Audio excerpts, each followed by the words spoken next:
Antes de mais nada, um feliz ano novo para você, muita paz e muita saúde. É o fundamental, né? É o importante. É o que faz com que a gente tenha coragem de lutar e sobreviver. Mais ainda no nosso país, porque nós estamos iniciando o ano de 2018 com velhos problemas de 2017 e que não se resolverão enquanto não tiver vontade política. Nós estamos num problema sério agora, que é a greve lá no estado do Rio Grande do Norte, que geralmente eu acho uma falta de respeito o funcionário público como policial militar, policial civil, bombeiro fazer greve. Por quê? Porque a greve para esses policiais, para esses funcionários, policiais civis, militares e bombeiros, é uma tragédia que está sendo anunciada junto com a greve. Vou dar um exemplo para vocês. Os bombeiros, no momento em que ele entra em greve e acontece um acidente numa via em que essa pessoa necessitaria do recurso do socorro dos bombeiros, ele nega, através da greve, salvar uma vida. Para você ver como essa coisa é séria, né? No caso do policial, nesses dias de greve que houve lá em Rio Grande do Norte, já são mais de 100 mortos. Então, são pessoas que estão morrendo por conta da certeza da bandidagem que não tem policial. Só que a greve do Rio Grande do Norte é diferente da greve que houve no estado do Ceará. A greve do Rio Grande do Norte, os policiais civis, militares e bombeiros têm razão. Por quê? Porque eu cobro sempre do cidadão, principalmente do policial, que não quando ele lê o estatuto, quando ele lê a decisão de publicado do governo, do concurso público, né? Está lá publicado no edital, no concurso público, as obrigações, os deveres e o ganho, né, do cidadão que se coloca pretendendo uma vaga de policial militar ou policial civil. Eu digo sempre isso porque o policial civil sabe quanto é que ele ia ganhar, sabe o tanto ele ia trabalhar e sabe que não pode fazer greve. O policial também. São serviços essenciais definidos na Constituição Federal. Não pode fazer greve. Mas no caso do Rio Grande do Norte é totalmente diferente. No caso do Rio Grande do Norte, são policiais que estão com a vida em jogo, porque quem é policial hoje é uma profissão de alto risco, mas que não recebe salário. Estão com o salário de novembro atrasado, estão com o salário de dezembro atrasado e não receberam o 13º. Então, eles sim têm motivos para fazer uma greve. Diferente do que foi feito aqui, né, anteriormente, naquela greve, o capitão Wagner liderou. Mas essa greve é para ter total apoio de pessoas que têm juízo. Um governador não pode ser irresponsável ao ponto de deixar suas forças de segurança, policial, civil, policial militar, policial civil e bombeiro sem receber. É por isso que eu digo aqui sempre, rapaz, o Ceará está no caminho certo. O Ceará, as pessoas dizem, não, mas é a obrigação de todo governante. Não é só a obrigação do governante pagar em dia, não. É a obrigação do cidadão ser honesto. Seria a condição primordial para qualquer político governar alguém e ser honesto. E o cidadão ele não é honesto nem com a vida dele. Então essa história de dizer que é obrigação, essa obrigação aí não é tão fácil, não.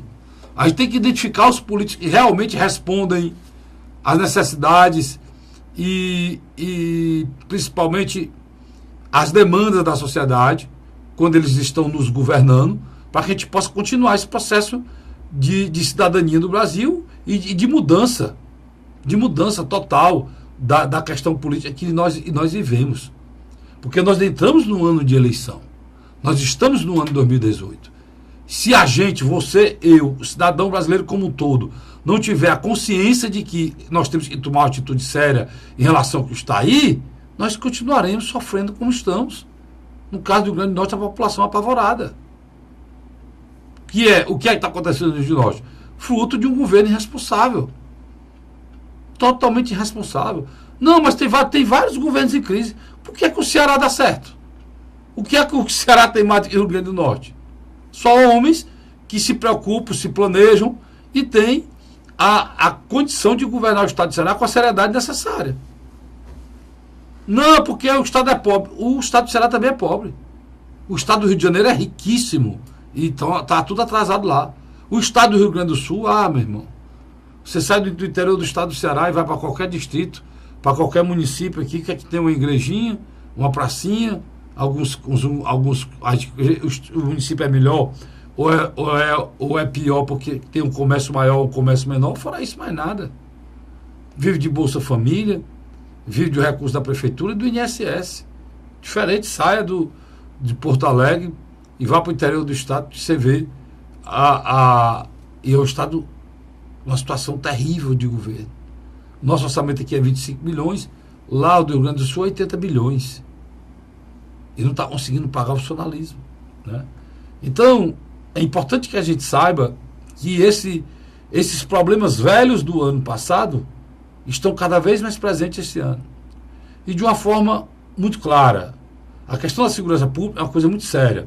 Saiu uma pesquisa agora em que a população define que quer que haja uma redução na maioridade penal para os maiores de 16 anos que cometem crimes graves, como assassinato, estupro. É uma decisão da população. Se a população acha isso, isso tem que ser feito. Porque um assassinato é um crime muito grave. Para você pegar 3 anos de cadeia, ou pior, melhor dizendo, o menor não é preso. Você pega 3 anos de apreensão e depois dos 3 anos de apreensão, ele terminou a pena, simplesmente o que ele fez para trás não é mais computado, não é mais falado. Então, o que eu estou querendo dizer para você, e é importante a gente diga isso, nós precisamos entender que esse ano de 2018, o cidadão brasileiro, que é um ano de eleição, tem que colocar na cabeça que os problemas de saúde, educação e segurança pública no nosso país só serão resolvidos se a gente acertar no comando geral desse país. O Brasil vive hoje um problema institucional gravíssimo entre 3 poderes. Nós vivemos um problema muito sério em relação ao crime organizado, que dominou todo o país, e só uma ação governamental decisiva, inclusive mudando a Constituição, nunca, jamais, em nenhum outro país do mundo, a gente teria 60 mil mortos e se diria que o exército brasileiro só pode ir para a rua porque tem que mudar a Constituição. Jamais. Nos Estados Unidos, com 10% desse número de mortos, o exército americano já estaria na rua. Porque o importante é a vida do cidadão. E o resguardo da vida é também um problema interno, não é só quando vem de fora, a ameaça de fora, não. Nós temos que ser ameaçados dentro do nosso próprio Estado. E isso é preciso ser dito pela população ao futuro governante que está aí para ser proposto por esses partidos, infelizmente, e nós já conhecemos muito bem. Então, esperança, coragem, mas principalmente nós temos que estar antenados em todos os episódios, todos os lances da agora em diante para poder escolher um presidente que possa realmente nos governar e nos representar. Verdade. Imparcialidade. Começa agora o programa A Hora da Verdade. A apresentação: Carlos Frederico Gomes. O ano de 2018 vai esperar dos próximos candidatos, principalmente a presidente, resposta para velhas querelas, para velhos problemas, para velhas discussões, e persiste anos após ano. Por exemplo, a questão da segurança pública é uma delas. O Bolsonaro tem uma proposta muito focada nessa questão da segurança pública. Eu vou ser bem sincero, eu pelo menos eu não tenho, como cidadão, como eleitor, até agora existe pré-candidatura, as candidaturas não foram alinhadas, eu não tenho nenhum candidato identificado de preferência que seria o meu candidato, mesmo porque eu não devo fazer isso aqui na televisão, mas sendo bem claro, você tem simpatias, né? Eu acho que a Marina é um grande nome, eu acho que o Ciro é um nome experiente, né? Eu acho que o governador do Paraná, o senador Álvaro Dias, o ex-governador do Paraná, o senador Álvaro Dias, já tem a experiência necessária, mas em relação ao Bolsonaro, eu tenho uma coisa muito interessante, eu tenho uma simpatia pela coragem dele de fazer o enfrentamento da violência, mas eu tenho quase certeza também que isso não vai ficar só na vontade. Ele não tem experiência, nem tem a coragem necessária que isso demanda para fazer essa mudança e essa determinação. Deixa eu só lhe interromper. É tão sério que precisa ser feito. Não existe a solução rápida, né? Pois é. Não existe o que ele vende, né? A solução rápida. Mas também, o Luiz, o que nós não podemos aceitar mais é você colocar como se isso não tivesse solução. Ou como é possível você aceitar que uma situação chegue igual a do Rio Grande do Norte, chegue igual a situação de Goiás agora, desses dias, de mais de 100 presos sair, 9 mortos, 99 ainda soltos. No Amazonas? Não, aquilo que aconteceu lá, não precisa nem falar, que foi no ano passado, foi na mesma época do ano passado. Né? Então, eu estou colocando aqui... É a barbárie. Eu estou colocando aqui, nós estamos no ano necessário para se resolver isso. Porque, Luiz, olha, o que eu falei até no meu programa hoje pela manhã, é preciso a gente se atentar para isso. Nós temos 400 mil homens que são pagos pelo horário dentro dos quartéis. Só que a Constituição brasileira, diz o Exército, ele tem a função de proteger o país e contra invasores, contra uma guerra. Nós não temos uma guerra fora do país. Nós vivemos literalmente uma guerra dentro do país. Basta olhar os dados de Fortaleza. Pois é. Então não é Fortaleza. Aqui no estado do Ceará foram 5 mil mortos do ano passado, mas no Brasil foram mais de 60 mil. Não, estou dizendo... Se você... Não, mas se a gente olhar só para cá, a gente vai achar que é o problema daqui, não é o problema daqui. Lógico que não. Na hora que o cara diz assim, não, o problema do Ceará teve 5 mil mortos, mas no Brasil teve 60 mil. Concordo com você. Então... dizendo, só o exemplo de Fortaleza, a violência latente de mortes. Quer dizer, eu concordo com você, existe uma guerra. Hoje no Brasil precisa se redefinir mesmo o papel das Forças Armadas. Mas você não ouve isso do Ciro Gomes. Você não ouve isso da Marina Silva.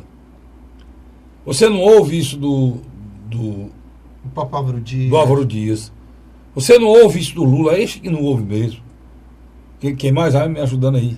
Quase todos os candidatos não tocam nesse assunto. Não tocam. É o único cara que fala, né? E o Exército poderia tomar conta.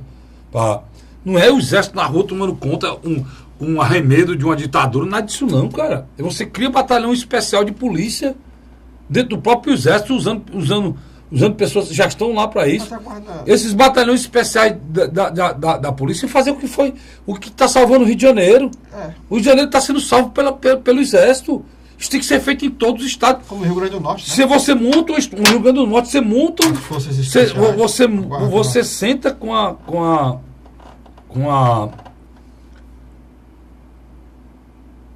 o staff que governa o país. Estou falando de quê? Presidente do Senado, presidente da Câmara, presidente do Supremo Tribunal Federal, que é o mesmo presidente do Conselho Nacional de Justiça, que é o ministro Carmen Lúcia, o presidente da República, os 3 generais das Forças Armadas, Exército, Marinha e Aeronáutica, o ministro da Defesa, né, os secretários de Segurança dos Estados, né, os secretários, um representante ou vários representantes de cada região, de prefeitos, né? Ou então um presidente de cada APRESS, de cada estado, são 22 presidentes da APRESS, de Associação de Prefeitos do Ceará, se reúne aí 50 pessoas, traçam uma semana detalhando os problemas do Brasil. Vamos na área da justiça, o que é que está faltando, o que é preciso ser feito. Na área da justiça não dá certo não. Primeiro vamos ver quais são as definições que tem que ser feitas no Código Penal, na Constituição, né? as mudanças têm que ser feitas nas leis para que possa mudar essa situação de emergência que a gente vive. A construção de um movimento cívico. Pronto, fechou. Depois, o que é que a Justiça pode fazer para que isso seja feito de forma mais rápida?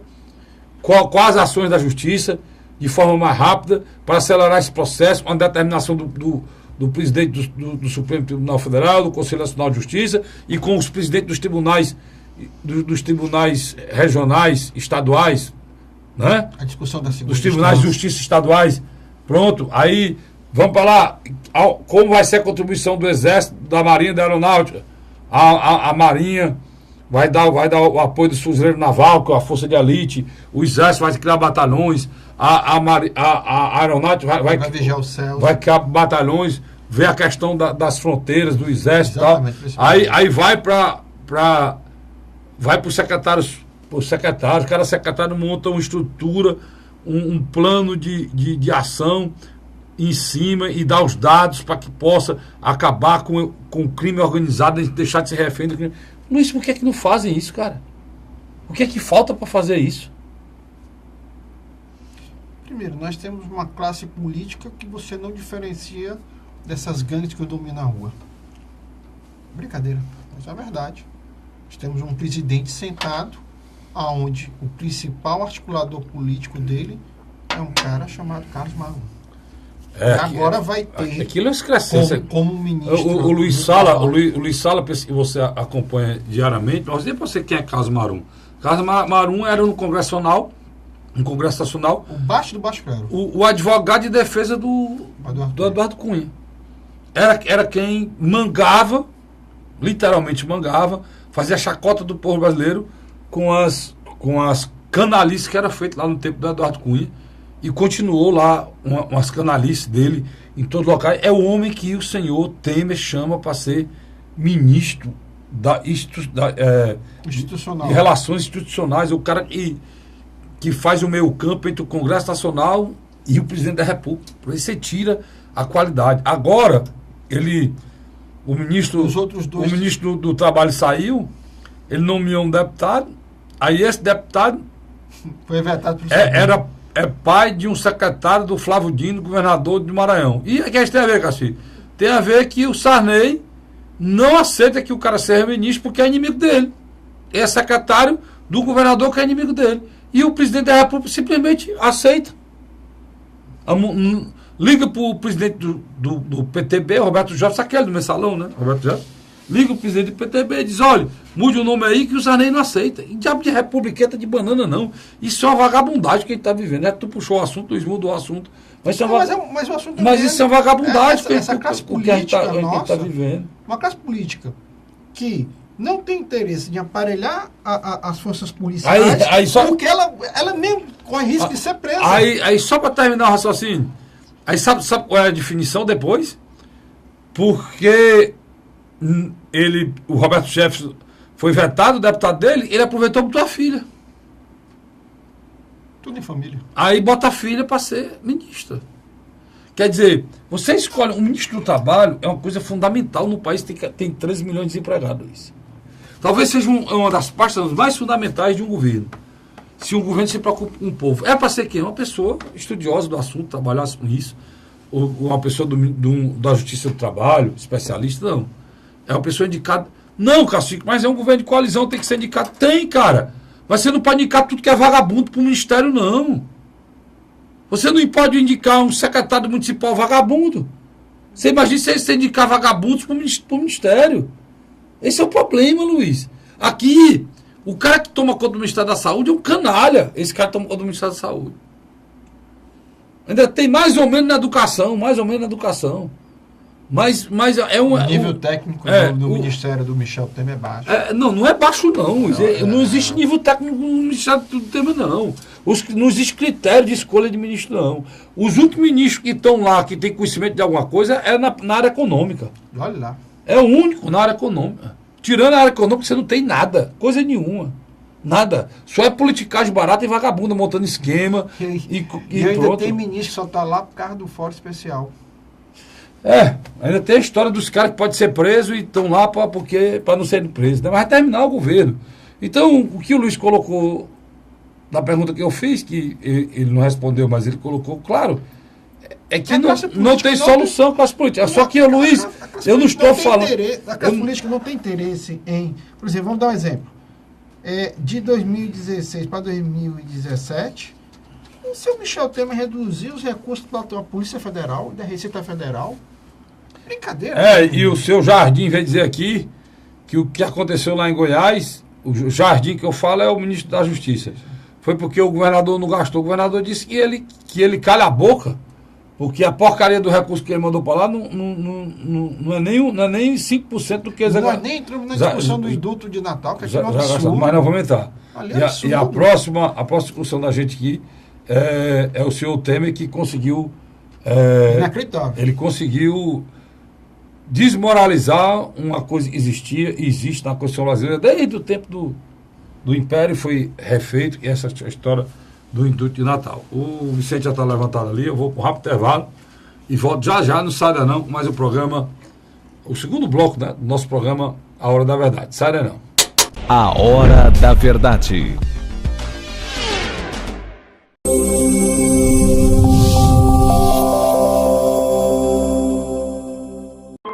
A Assembleia Legislativa começou a campanha Ceará Sem Drogas. A discussão vai ser levada para todo o estado, prevenindo a população e buscando soluções para resolver o problema. Participe da campanha. Juntos ficamos mais fortes para combater essa verdadeira tragédia que destrói famílias, futuro e muitas vezes a própria vida. Ceará Sem Drogas, uma luta de todos nós. Assembleia Legislativa do Estado do Ceará. José de Arimanteia, Uruoca. Acordo 8 horas, 9 horas, aí carrego o carro e vou lá pegar água. Aí sai distribuindo os comércios. Estrada dessa, pagou de você andar. Você não gasta pneu, tem economia no bolso e anda rápido. Sertanejo pega uma estrada boa, fica feliz, fica contente. Assim como o trecho que liga Uruoca a Martinópole, o governo do Ceará está fazendo mais de 1.000 quilômetros de estradas mais importantes da vida de muita gente. Governo do Ceará.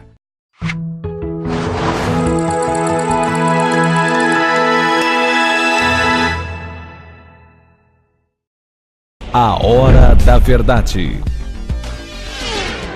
Estamos de volta agora com o segundo bloco do nosso programa Hora da Verdade. E ele disse que não tinha falado no Temer, e vamos continuar falando dele, né? Ele dá notícia demais. Primeiro ele deu a notícia, ele tinha um problema na próstata e raspou a próstata, em vez de tirar. Aí não deu certo, deu outra raspadinha. A dele é só... Aí não deu certo, agora está com infecção urinária. Isso passou... Mas não deixa de fazer maldade. Mesmo com tudo esse problema de próstata, uma raspadinha 1, uma raspadinha 2, infecção urinária, ele assinou o indulto de Natal, soltando, todo mundo tinha sido preso da Lava Jato, né? Agora, a discussão aqui é que solta mais, é ele ou o Gilmar Mendes, né? E aí, Luiz? E na minha avaliação foi... Desmoralizado. Foi a prova de fogo, primeiro da Raquel Dodge. Acho que ela demonstrou ali pulso forte. Ela o Luiz está querendo dizer que ela recorreu.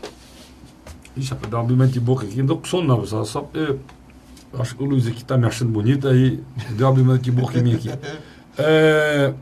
Ela recorreu para tornar sem efeito o indulto de Natal do presidente, para a ministra Carmen Lúcia, e a ministra Carmen Lúcia aceitou e tornou sem efeito, né, chefe?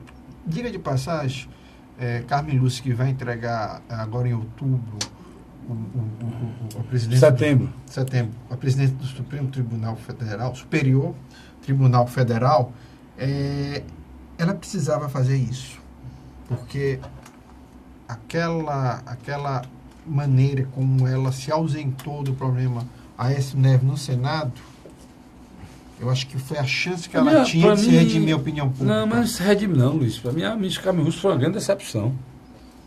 Grande decepção. Todas as vezes que ela foi testada, o brio, a capacidade de decidir, grande decepção. A ministra Carmen Lúcia foi uma grande decepção. Eu acho de todo mundo. Todo mundo esperava mais brio, mais coragem, mais determinação, mas foi uma grande decepção. Foi vacilante, contemporizou com tudo, aceitou tudo. Inclusive esse jogo vagabundo que existe da justiça com Você fala desde da questão do Renan Calheiros, que não recebeu o oficial de justiça. Pois é, então, mas aí agora ela tornou-se. O presidente está dizendo refazer o indulto, né? Na grande realidade, você tocou num assunto que a imprensa começou a questionar. Michel Temer não está bem da saúde. Está. A grande verdade é essa. Ali talvez tenha um problema muito mais sério do que simplesmente uma infecção urinária. Já começa a haver questionamentos. Tanto que você nota que tanto Eliseu Padilha como Moreira Franco estão tomando a frente, dando entrevistas, levando o dia a dia do Palácio do Planalto. Assim como o próprio Carlos Rapaz, ou doente ou bom, eu sei que vai ser muito difícil para o povo brasileiro aguentar Michel Temer 2018. Eu acho que não, sabe, Luiz, porque o homem está doente, ele não está feito doido, está atrás de 40 votos para destruir a vida do cidadão brasileiro, um negócio de reforma da Previdência, não. E qualquer outro presidente já tinha tomado decisão, não vou mexer nisso, não. Tivesse um mínimo, o mínimo da ciência. Da ciência. Não, eu não fui eleito, eu não tive voto, mesmo dentro da chapa que eu fui eleito, ninguém prometeu, a Dilma, né? Ninguém prometeu reforma de Previdência nenhuma. Então é um estelionato eleitoral, é injustiça fazer isso com o povo brasileiro. Eu vou deixar isso para o próximo presidente mais natural. O caminho inverso da Argentina, que houve uma eleição, você quer comparar, houve um debate. O cara disse que ia fazer, cara. O presidente Macri é um presidente da direita, um cara do mercado, um cara ligado, um cara capitalista ao extremo, do mercado, que foi eleito presidente para o povo argentino, meu irmão. Então, quem é neoliberal, qualquer neoliberal no governo, a primeira coisa que faz é a reforma da Previdência. E foi o que a Argentina escolheu. Se 2019, o próximo presidente tomar posse dia 1º, daqui exatamente 363 dias, né? 62 dias, o novo presidente toma posse um Geraldo Alckmin, pode ter certeza. Primeira coisa que vai para lá é a reforma da Previdência. Ou você não sabe disso? Sem dúvida. Eu não tenho dúvida. Então, aí você tocou no ponto certo, Luiz. O povo elegeu. E o Michel, mancha. O Michel, na minha avaliação, o Michel consegue o inacreditável, né? Consegue ser mais neoliberal do que os próprios tucanos, né? Eles acham exagerar demais. A reforma da trabalhista foi um retrocesso na condição do trabalho do povo brasileiro. Assim como também a questão da discussão da terceirização. A terceirização praticamente acabou com a carreira de funcionário público. Verdade. Praticamente liquidou a história de funcionário público. Ninguém faz mais concurso para procura esse cursinho aí. Tu viu falar em cursinho? Procura falar em cursinho aí. Não tem mais concurso, que o governo não faz e nem vai fazer. Por quê? Porque o governo quer contratar terceirizados. Por que, Castilho, com isso? Porque é muito bom, mano. Estou precisando de 100 advogados. Eu contrato uma empresa, essa empresa vai receber milhões para me fornecer 100 advogados. Ela me fornece os 100 advogados. Eu lhe monto o esquema lá, uma empresa que ganha os milhões em cima do contrato fraudulento, e sempre fazem.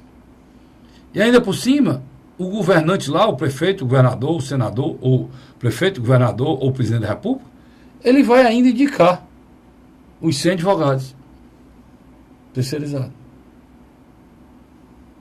Entendeu, Luiz? É assim.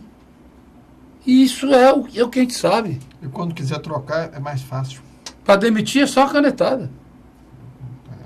E aí você pode pegar um advogado desse, que não tem nada a ver com a justiça, e está lá olhando o processo de pessoas para depois usar até contra as pessoas. Eu vi de você. Ou seja, é uma pessoa do meio estranho trabalhando em atividade fim. Quem é para trabalhar em atividade fim? É quem tem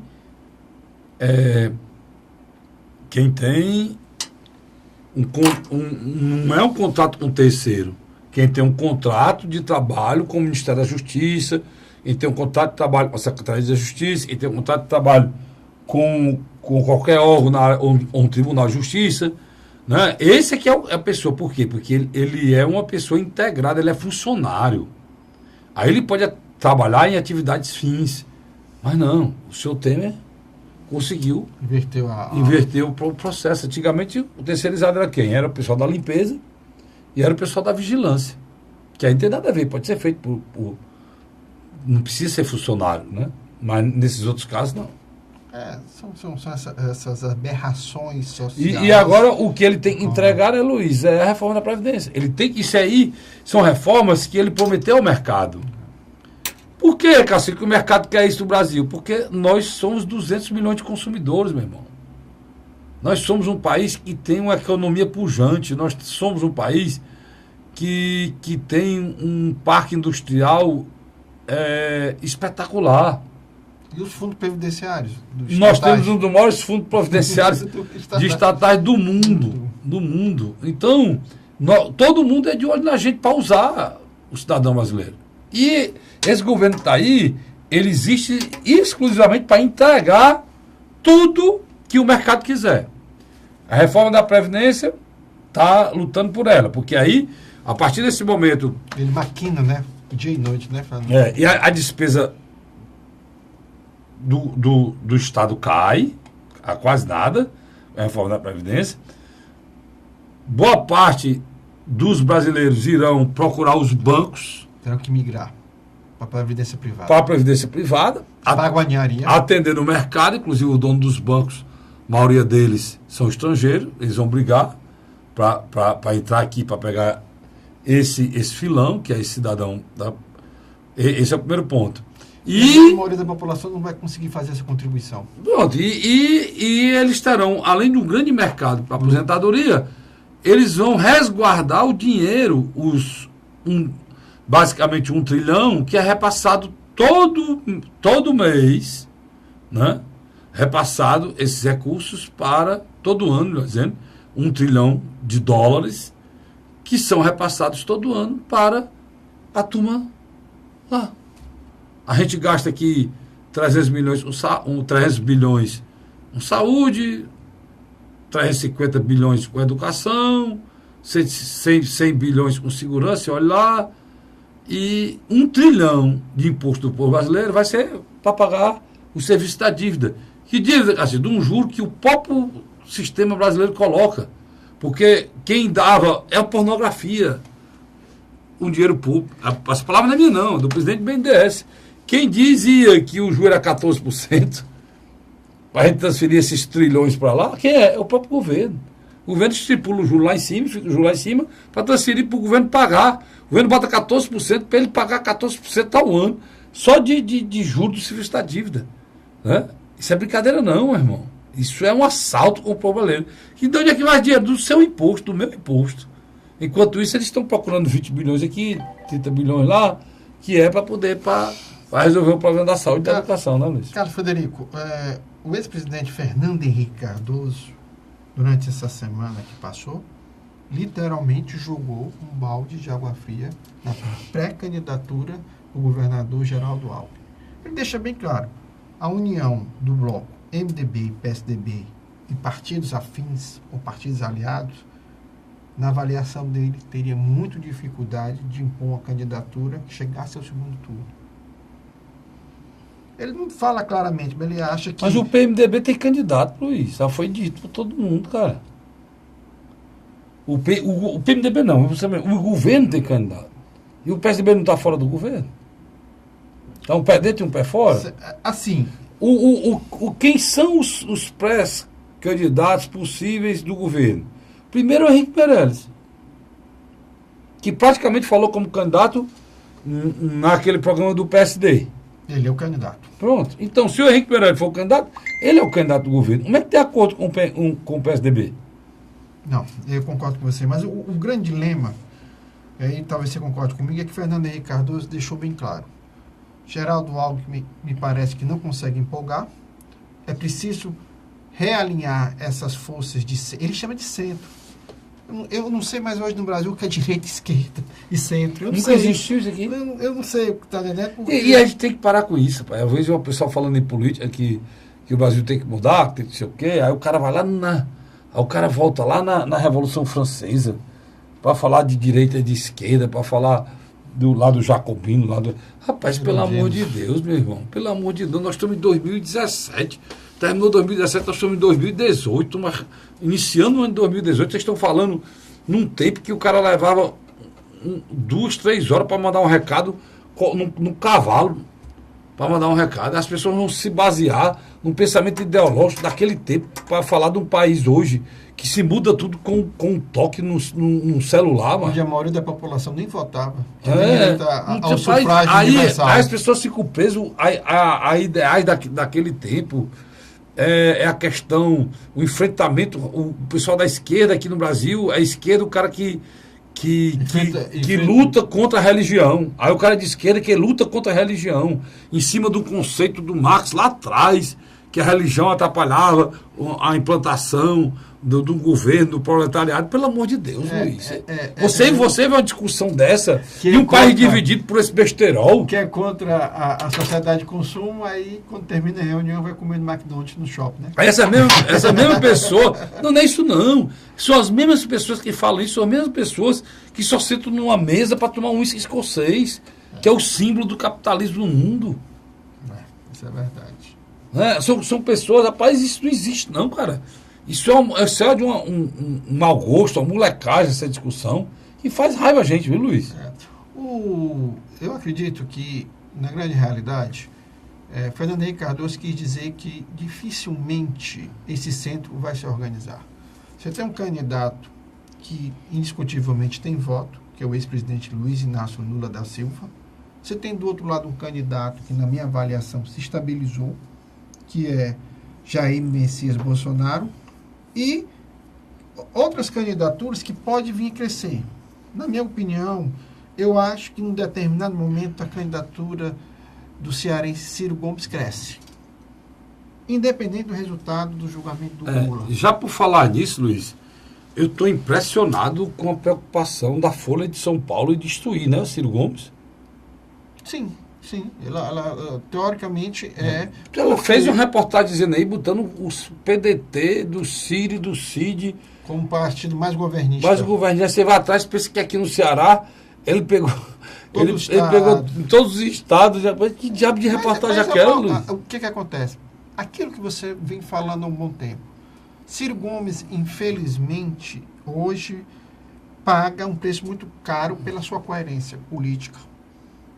Não, aí essa semana passada, essa matéria tinha sido exibida em novembro e está sendo requentada e recolocada de novo. Na véspera do final do ano. Outra matéria falando de uma agência de publicidade do tempo que o Ciro era governador em 91, que o Antônio Lavareda, que é hoje, né, publicitário a nível nacional, trabalha até com o presidente, né, na época, Lavareda, e esse presidente trabalhou com outros, né? Falando de 91, mas tu acredita isso, pai? Impressionante isso, não, mano? O presidenciável Ciro Gomes. Só você entender, 91, 90, né? 90, aí você passa por 2000, aí. Os anos 2010. 2010 é 20 anos, 2018. São 28 anos, rapaz. Quase 30 anos. A imprensa nacional requentando matéria, ou uma possível denúncia que nunca aconteceu, estou falando agora, do governo que aconteceu há 28 anos atrás. Carlos. Rapaz, é impressionante isso aí, Luiz. Mas é que nível nós vamos chegar nessa campanha? O presidenciável Ciro Gomes, ele não conseguiu espaço na mídia tradicional. Grandes redes de televisões, os principais jornais, não conseguiu. E nem os principais blogs financiados por essa rede financeira. O que aconteceu? Ele começou a dar palestra, usar canais como YouTube, Facebook. Só que ele tem mantido uma coerência no seu discurso. Ele tem uma certa razão quando ele chama o PMDB no ajuntamento de bandidos. Ele tem uma certa razão. Ele foi a primeira pessoa a falar isso aqui no país. Então, o que acontece? Ou melhor, o Ciro foi a primeira pessoa a falar isso, logo quando o Michel Temer assumiu, né? Depois o Joelis falou, usou até quase a mesma frase, né? Exatamente. O Ciro disse era um ajuntamento de bandido, e o chefe da bandidagem era o Michel Temer, e o Joelis disse que era o crime organizado, e o chefe do crime organizado era o Michel Temer. Você que é do interior, você tem uma frase que é muito peculiar ao seu cotidiano. Ninguém atira pedra em árvore que não dá fruto. Então, esse ataque midiático, que na minha avaliação o presidencial Ciro Gomes está sofrendo, é uma tentativa antecipada de não permitir que ele cresça. Porque ele é uma candidatura que pode ocupar o centro. Principalmente Lógico, se o Ciro não for, se o Lula não for candidato, aí essa candidatura pode decolar. Né? Porque, por exemplo, a Marina, apesar de ter um recall melhor do que ele, mas não tão grande, aquele que você me chamou a atenção, nem Marina Silva e nem Geraldo Alckmin, que praticamente governa o estado de São Paulo nas últimas 2 décadas, conseguiu se distanciar dele. No entanto, eu vejo que Ciro tem essa chance ímpar de ocupar o centro, tendo como companheiro um candidato que eu acredito que vai crescer nos próximos meses, que é o senador pelo estado do Paraná, Álvaro Dias, que está hoje no Podemos. Quer dizer, o cenário nacional, ele demonstra que a população tem bom senso. Aquilo que você falou no início do programa, algumas pessoas podem questionar, bater no Bolsonaro, mas ninguém pode negar que ele está certo em relação à discussão sobre a violência. Ele canaliza um sentimento muito forte da população de classe média do Brasil em relação à violência. Alta. É interessante. Não é da classe média de baixo. Nós vamos voltar a esse assunto. Eu vou para um rápido intervalo, sai daí não, eu volto já, para discutir não só isso, né? Não só essa questão da violência, mas também a nossa seara, né? Da nossa seara aqui do estado de Ceará. Inclusive, o prefeito Roberto Cláudio foi uma avaliação muito boa dele aí, né? Eu tomei um susto. Segundo colocado no país, nós vamos falar sobre isso aqui. Não sai daí não. A Hora da Verdade.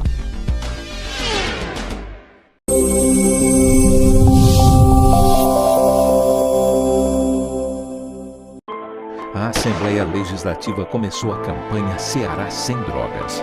A discussão vai ser levada para todo o estado, prevenindo a população e buscando soluções para resolver o problema. Participe da campanha.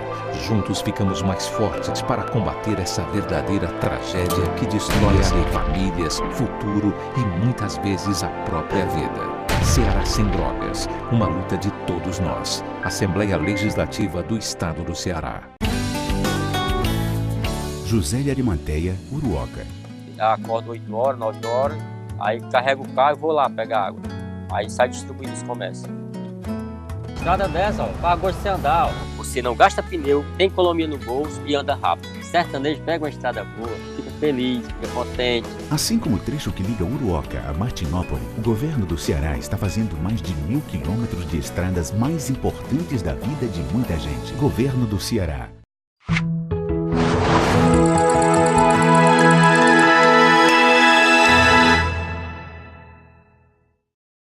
A Hora da Verdade. Estamos de volta agora com o terceiro e último bloco do programa Hora da Verdade. O Luiz aqui, que está muito perto dos homens, né? Tá me passando aqui a matéria, eu falei de manhã, meu programa Hora da Verdade, eu vou falar amanhã no rádio novamente. E o prefeito Roberto Cláudio é o segundo melhor prefeito de capitais brasileiras, melhor avaliado no critério promessas cumpridas. Segundo o levantamento do portal G1, esta semana foi feita essa pesquisa em cima das promessas, o levantamento é promessas cumpridas. Com 2 promessas realizadas entre 3 anunciadas durante a última campanha, Roberto Cláudio possui mais de 11 pontos percentuais à frente do terceiro colocado, o prefeito Carlos Amacha, do PSB de Palmas, e pouco mais que 8 pontos percentuais atrás do prefeito Nelson Marquesan Júnior, filho daquele deputado Nelson Marquesan, e é o prefeito de Porto Alegre, lá do PSDB, que é o primeiro colocado. O prefeito de São Paulo, João Dória, que iniciou 2007 como gestor cumpridor de promessa, encarou o ano somente na 20ª posição, com uma promessa cumprida entre os 3 anunciados durante a campanha. Até o Crivella está na frente dele. Eu falei aqui, né? Mas o Luiz só falava João Dória, né, Luiz? Lembra? E ele, rapaz, João Dória é fake, João Dória é mentiroso. Esse João Dória é um canalha, igual esse aí tá aí. Eu disse pra ti, tá aí.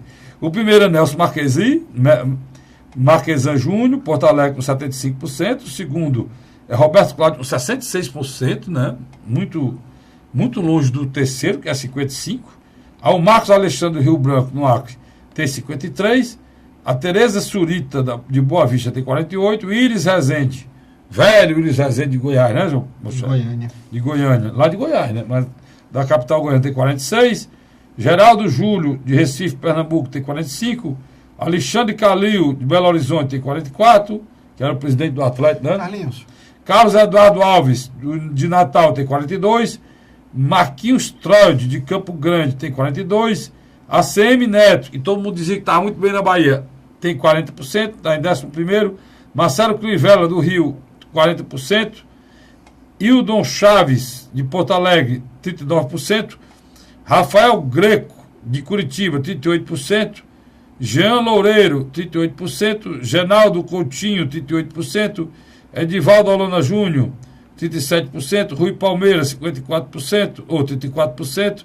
Edivaldo Nogueira de Aracaju, 33%. João Dória Júnior, o homem aqui que o homem disse que ia ser presidente, João Dória, meu chefe, 32%. Queria chegar nele. Luciano Rezende, 31%, que é de Vitória. Luciano Cartacho, de João Pessoa, 31%. Arthur Vigílio Neto, que é o doido, foi senador e agora é o prefeito de Manaus, falando de ser candidato a presidente, com 30% de aceitação. Emanuel Pinheiro, 27%. Firmino Filho, Teresina, Piauí, 20%. E Clécio Luiz, de Macapá, no Amapá, tem 19%. Está aqui, essa matéria está em todos os locais, inclusive mandar um abraço para o meu amigo Marcimaia, que mandou para mim, mas está também no blog do Eleomar de Lima, que é o blog mais visto do estado de Ceará, o maior blogueiro do estado de Ceará, que é o nosso companheiro Eleomar de Lima. Errei ou eu disse alguma coisa errada aqui? Não. Então, tudo certo? Tudo direito? Quer dizer, o prefeito de Fortaleza conseguiu, literalmente, fazer 66% de suas promessas de campanha. Não, 66% foi a avaliação dele. Positivo. De 3 promessas que o prefeito fez, 2 ele assumiu. E isso é um fato. O prefeito de Fortaleza foi reeleito, Luiz, porque na campanha passada, tudo que ele prometeu, ele passou. Tem um aí... Enfrentando uma oposição forte, né? Tem um aí que ele não fez, e eu tenho certeza que está no meio dessas promessas, e não foi nem ele que fez, foi o Moroni. A questão da área de segurança pública. Não saiu nada. Das torres. Saiu de nada. vigilância. Saiu nada. Esse programa, e a hora da verdade, você vai saber sempre a verdade aqui. E essa promessa foi feita nem pelo Roberto Cláudio, não. Essa promessa foi feita pelo senhor Moroni, né? Que deixou o Senado, ou deixou a Câmara Federal, e ele era um deputado mais ou menos, com essas pessoas, amigas minhas, pessoas ligadas a mim mesmo, que votaram no Moroni para ele fazer o trabalho lá de segurança pública. Nesse momento ele era fundamental para passar a proposta que tem aí para a segurança pública. Ele veio para Fortaleza, se fechou em Copas, ninguém mais vê esse homem. As promessas de segurança dele não saiu nenhuma, e está lançando um filho a deputado federal. Aí é bom demais, né? Aí é bom demais. Mas vamos lá. O prefeito Roberto Cláudio, na minha avaliação, ele tem empreendimentos comparativo ao que o governador Camilo Santana está trazendo para o Ceará. Agora, o que eu acho interessante é que o Camilo consegue transmitir isso com mais maestria para a opinião pública. Eu acho que falta, às vezes, a área de comunicação da Prefeitura de Fortaleza fazer um trabalho melhor do que está sendo feito de positivo em relação à cidade. Eu acho que questões negativas em relação à Prefeitura de Fortaleza tomam dimensões maior do que o que é feito propositivo. Quer dizer, eu acho que é uma coisa que o Roberto Cláudio, na minha avaliação, tem que avaliar.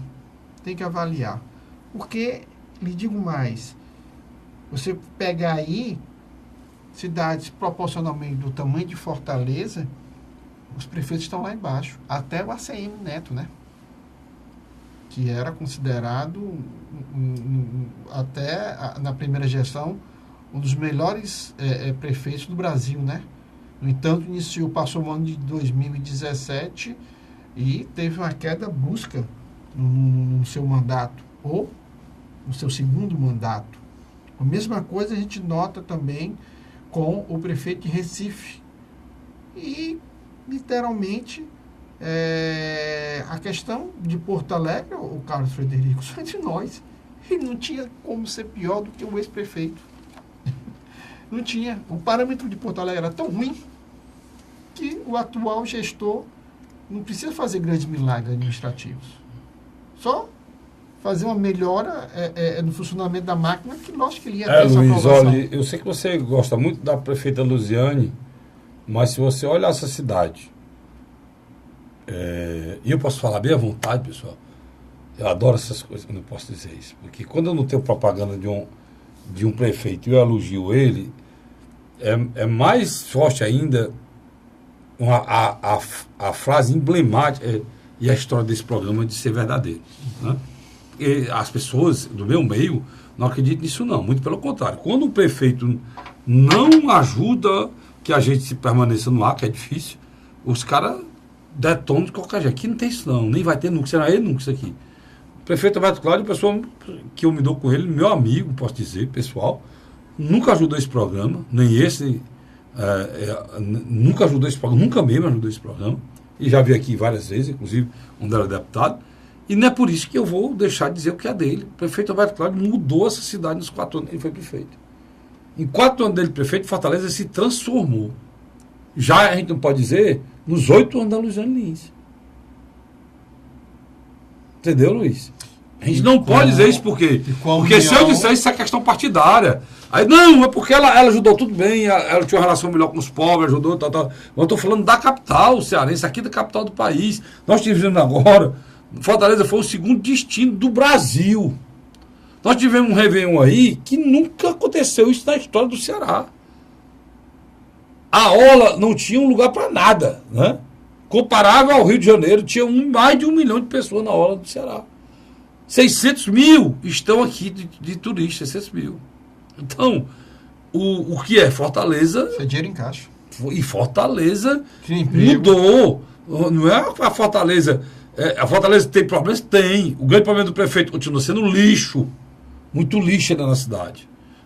Mas Fortaleza mudou. Fortaleza hoje tem carro elétrico. Fortaleza hoje tem bicicleta compartilhada. Fortaleza hoje tem bicicleta para o cara chegar no terminal, pegar uma bicicleta, passar o dia com ela e entregar de noite. Fortaleza tem bicicleta para você ir do terminal para outro. Se o VLT tivesse pronto, né? Aí sai muito melhor. Fortaleza, o prefeito fez binários, que mudou. O prefeito fez faixa de ônibus, que mudou o transporte, mudou completamente a questão da mobilidade urbana na cidade. O prefeito está fazendo um novo JF. O prefeito tentou melhorar postos. O prefeito transformou a educação. Abriu avenidas que automaticamente largou avenidas e grandes ruas que acabaram sendo viável para o Fortaleza ter um crescimento de shoppings. O prefeito transformou a educação do Ceará, Luiz. Sem dúvida. A educação do Ceará era a última do país. E a educação do Ceará, a de Fortaleza. Na avaliação do Estado do Ceará, Fortaleza era colocada no penúltimo lugar dos municípios. E em relação ao país, era lá embaixo. Hoje, Fortaleza é uma das primeiras no estado do Ceará. E a nível nacional está numa situação muito privilegiada. Trabalho sério, feito, dedicação e tal. Então, e um detalhe, era uma bandeira histórica do Partido dos Trabalhadores, né? A educação. Pois é, dizer que é uma administração perfeita, não é. Por exemplo, o prefeito continua sendo muito mal assessorado em relação ao trabalho dele. Muito mal assessorado em relação ao trabalho dele, da divulgação do trabalho dele. Talvez se divulgasse melhor, talvez fosse hoje numa situação muito melhor. Né? Mas cada um faz do jeito. Mas ele não é odiado. É engraçado. Cada um faça do jeito que acha que deve fazer. Ninguém tem nada a ver com isso. Mas que poderia melhorar muito, poderia. O trabalho da educação que está aí, ele está correndo no sul agora, foi colocado esboço, feito quadro, pelo prefeito atual de Sobraújo, Ivo Gomes. Mas é interessante. Ele trabalhou e mudou a educação. Na questão da saúde... Mas o Jaime Cavalcante também terminou o serviço muito bem. Não, o Jaime continuou o projeto do Ivo. Meu amigo Jaime Cavalcante, grande Seria figura. Bom trazer meu amigo há um bom tempo, pessoa que eu tenho o maior respeito. Então, é o que eu estou dizendo, tem alguns secretários muito bons, tem outros que nem existe, ninguém nem ouve falar, que é a orelha de freira, ninguém nem vê. Mas o que o Roberto Cláudio fez em relação à Fortaleza, Luiz, foi uma grande transformação. Você passa hoje, por exemplo, naquela Guanhambi, quando tiver terminado. Não. Lá, rapaz, Pronto, o Luiz lembrou uma obra aqui agora que não parece obra de municipal. Não, mas se eu vou falar em obra, não é só a Guanambi, ó. Se você for ver os viadutos que tem feito aí, os túneis que foram feitos, os viadutos que foram feitos, todo e qualquer gargalo que tira a cidade foram modificados. Antônio Salles aí com o engenheiro Santana Júnior. Antônio Salles. Antônio Salles com o Oscar Soares, né? Que é aquela que vai para o Guatemi. Antônio Salles com o engenheiro Santana Júnior, eu falo, é aquela que sai no Cocó. A Bezerra de Menezes, que ele praticamente modificou, que foi e é criticado, eu continuo criticando, que ela ficou muito estreita para os carros, é uma via muito complicada hoje, mas que para os ônibus estão andando, está fluindo, e o prefeito Roberto Cláudio, que se dizia o prefeito dos ricos, foi quem se lembrou dos pobres que andam de ônibus. Que hoje chega em casa muito mais cedo do que chegavam antes. A história da mobilidade urbana, Márcio, do bilhete único. O prefeito, no primeiro ano que assumiu, colocou o bilhete único, que parecia uma coisa difícil, e transformou como mais fácil do mundo, é um sucesso. Copiado pelo Brasil todo.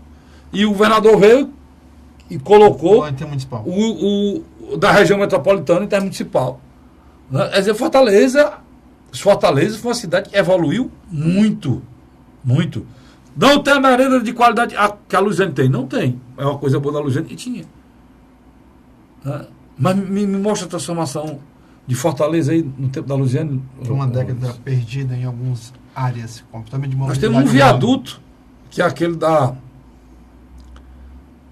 ali da Bezerra Menezes com... Me esqueci o nome no final da Bezerra Menezes, chegando a Mr. Hall. Humberto Monte. É o viaduto e a gente se lembra, né? E foi feito... E havia recurso disponível. A Bezerra de Menezes, ela modificou, mas depois o Roberto modificou, ninguém sabe mais nem como é que é. Mas estou dizendo, havia recurso disponível, né? Na época havia recurso disponível. E, Carlos, e outra coisa, o prefeito Roberto Cláudio também teve uma notícia muito interessante, né? A questão da orla marítima, né? É uma coisa que ele está tentando mudar, mas o Luiz é bom, ele me lembra tudo. A Praia do Futuro foi toda reformada no governo Roberto Cláudio. Toda. Da Praça 31 de Março até o final e da praça até o outro final. E a Beira-Mar, mesmo sem engorda, boa parte da Beira-Mar foi toda reformada. Você pega, por exemplo, Mercado dos Peixes. A própria região do Estoril. Do Estoril, está sendo reformado agora. Né? Quais são os grandes gargalos do prefeito Roberto Cláudio? O centro da cidade. É onde ele está devendo. Ainda é uma região problemática. Está devendo muito o centro da cidade. Né? Aquela parte do Estoril, por exemplo, se o prefeito Roberto Cláudio, dizer que o senhor aqui, prefeito, sei que só assiste esse programa de vez em quando, se o senhor conseguir devolver ao povo de Fortaleza, ao turista, aquela área do Estoril, quer ver, prefeito, o senhor vai ter, não sei se o senhor se lembra desse tempo, esse tempo o senhor está nos Estados Unidos fazendo seu mestrado lá. O prefeito passou um tempo nos Estados Unidos, não sei se você sabe, né? Então, o prefeito é formado em medicina e tem um mestrado é médico sanitarista, né? E o prefeito Roberto Cláudio, o Estoril tinha uma latratoria lá na ponta, que era uma pizzaria, era um restaurante italiano com massas espetaculares, tinha uma praça de alimentação vizinho sobre o Mar de Iracema. Tinha a nossa querida Tia Naí.